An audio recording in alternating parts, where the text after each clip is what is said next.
जमशेदपुर गोविंदपुर थाना अंतर्गत खकड़ीपाड़ा से कल जिला प्रशासन के द्वारा अवैध रूप से बनाए गए 8 मकानों का बुलडोजर लगाकर तोड़ दिया गया, जबकि गांव वालों का कहना है कि हम लोग अनुसूचित जाति में आते हैं और कुछ लोगों के पास बंदोबस्ती है, जबकि कुछ लोगों को बंदोबस्ती पट बनाकर तैयार है, लेकिन प्रशासन उन्हें निर्गत नहीं किया है। आज खाकड़ीपाड़ा के लोग उपायुक्त कार्यालय पहुंचे और जमशेदपुर उपायुक्त से वैकल्पिक व्यवस्था करने की गुहार लगाई।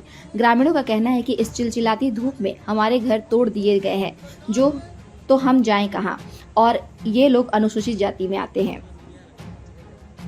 सिलाई विधानसभा गोविंदपुर खाकड़ीपाड़ा का मामला है। यह मामला जमीन संबंधित है।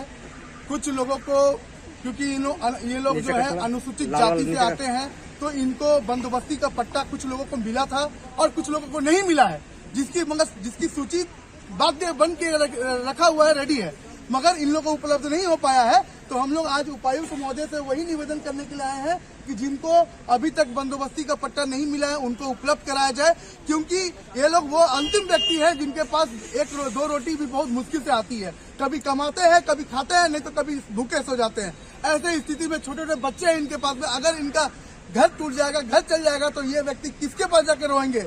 आज हम लोग यही आए हैं, हम लोग मैडम से यही गुहार लगाने के लिए आए हैं कि हमें जीवन दान दिया जाए। अगर आप मेरा घर तोड़ देंगे तो हमारे बच्चे कहाँ रहेंगे और हम बरसात में कहाँ रहेंगे, क्योंकि किस प्रकार का धूप गिर रहा है आप देख रहे हैं। बहुत बहुत धन्यवाद।